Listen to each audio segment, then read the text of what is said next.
আমি যখন ক্লাস 10-এ পড়ি তখন একটা ছেলে আমাকে ভীষণ ভালোবাসে। তার কোনো কথায় আমি পাত্তা দেইনি এবং তাকে আমি ভালোবাসতাম না। সে অনেক চেষ্টা করে আমাকে বোঝানোর, সে আমাকে ভীষণ ভালোবাসে। ঠিক আছে, যখন আমি তার ভালোবাসাটা না করি তখন তার পাগলামিটা আরও বেড়ে যায়, আরও দ্বিগুণ বেড়ে যায়।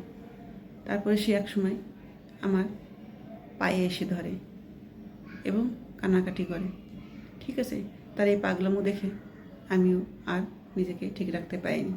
আমিও তাকে ভালোবাসতে শুরু করে দিলাম এবং তার প্রতি আমার অন্যরকম একটা মায়া মমতা জন্মে গেল যে ভালোবাসার জন্য কেউ কারো পায়ে ধরে, ও তো আরও মেয়ে পেত, ওর তো মেয়ের অভাব হতো না, ও আমাকে এতটাই ভালোবাসে।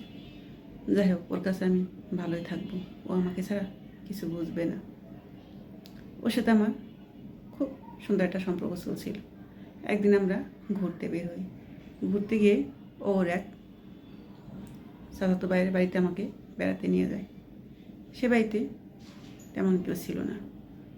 ঠিক আছে, ওখানে গিয়ে ওই চাচাতো ভাই আমাদের এক ঘরে রেখে সে চলে যায় এবং সে অনেক চেষ্টা করে আমার সাথে তার চাহিদা মেটানোর। আমি অনেক না করি এবং কান্নাকাটি করি। সে আমাকে তার মতো করে বুঝিয়ে যে আমি তো তোমাকে বিয়েই করবো, তুমি আমার বউ হবে, আমি তো তোমাকে ছাড়া কাউকে বিয়ে করবো না, তাহলে এত বাধা কেন, এত দ্বিধা কেন, তুমি তো আমাকে ভালোবাসো, এসব বলে সে তার সাথে আমার শারীরিক সম্পর্ক হয়। তারপর আমরা সেখান থেকে চলে আসি। আমাদের সম্পর্কটা ঠিকই ছিল এবং সে বলছিল 3 বছরের ভিতরে তার ক্যারিয়ার গড়ে উঠে সে আমাকে তার কাছে নিয়ে যাবে, আমারও লেখাপড়াটা হয়ে যাবে। ঠিক আছে, তারপরে সে আসাই আমাদের দিন গোনা। ঠিক আছে, আর ওকে আমি ভীষণ ভালোবাসতাম। তারপরে একদিন ওর মোবাইলে হঠাৎ করে দেখতে পাই একটা মেয়ের মেসেজ। তখন আমি জিজ্ঞেস করি কে, বলো আমার ফ্রেন্ড, তেমন কিছু না। তখন আমি বললাম না, ফ্রেন্ড না, এরকম মেসেজ করেছে, ফ্রেন্ড কখনোই হতে পারে না, তোমার ওর সাথে কোনো সম্পর্ক আছে। ও বলে না, তখন রাগান্বিত হয়ে গেল। এদিকে আমার আর ওর সম্পর্কের কথা জেনে গেছে আমার পরিবার।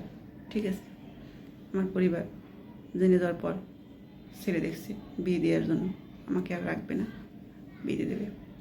ওকে জানানোর পর ও আরও রাগ করত, বলছে 3 বছরের লাগবে, এর ভিতরে আমার লেখাপড়া শেষে বউ কিছু একটা করবে বলেও অনেক রাগারাগি করতো এবং বাজে বিহেভ করতো। তারপরে আর একদিনও দেখি মেয়েদের মেসেজ একদিন। তারপরে ওর সাথে আমার রাগারাগি হয়। আমি রাগ করে ওর সাথে কয়েকদিন কথা বলি না, তারপরে কথা বন্ধ করে দিই। কথা বন্ধর ভিতরে হঠাৎ করে শুনি ও বিয়ে করে ফেলছে অন্য একটা মেয়েকে। তখন আমার পায়ের তলার মাটি সরে গেল।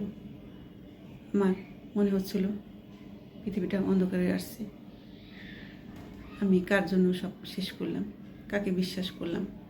সে আমাকে এত ভালোবাসতো, আমার পায়ে পর্যন্ত পড়েছে ভালোবাসার জন্য, সেই মানুষটা আমার সাথে এরকম বেইমানি করলো। তখন ভিতরে ভিতরে দুমড়ে মুচড়ে যাচ্ছিলাম। এটা বলার প্রকাশ আর নেই, ভিতরে ভিতরে আমি শেষ হয়ে যাচ্ছিলাম। আমার খাওয়া দাওয়া সব বন্ধ হয়ে গেছে। আমি ঘরের কোনো চুপটি করে বসে থাকতাম, কার সাথে কথাও বলতাম না। এদিকে আমার বাড়ি থেকে বিয়ের তোড়জোড় চড়ছে এবং একটা ছেলে সে আমাকে পছন্দ করছে এবং তার সাথে আমার বিয়ে ঠিক হয়ে গেছে। সে আংটি পরিয়ে গেছে, তা কিছুদিন ভিতরে তার সাথে আমার বিয়ে হবে। একদিন ছেলেটাকে আমি ডাকলাম আমাদের বাড়িতে এবং সবটা খুলে বললাম। আমি ভাবছি এই ছেলেটাকে আমি ঠকাতে চাই না, আমাকে কেউ ঠকিয়েছে, আমি কাউকে ঠকাতে চাই না। আমার জীবনের সব কথা তাকে বললাম, আমার জীবনে যা যা ঘটেছে সব। সে ছেলেটা সবটা শোনার পর বলল, এটা তো তোমার কোনো দোষ নেই, তুমি কেন নিজেকে দোষী সাব্যস্ত করছো? তুমি তো ঠিক ছিলে, তোমার ভালোবাসা তো কোনো মিথ্যে ছিল না, আমি তোমাকেই বিয়ে করব। আলহামদুলিল্লাহ, এরকম একটা ছেলে পাওয়া ভাগ্যের ব্যাপার। আমি তাকে পেয়ে হ্যাপি।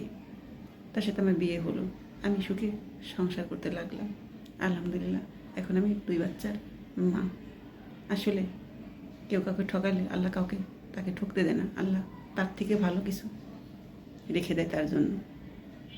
যাই হোক, এই গল্পটা বোনের জীবন কাহিনী, সত্য।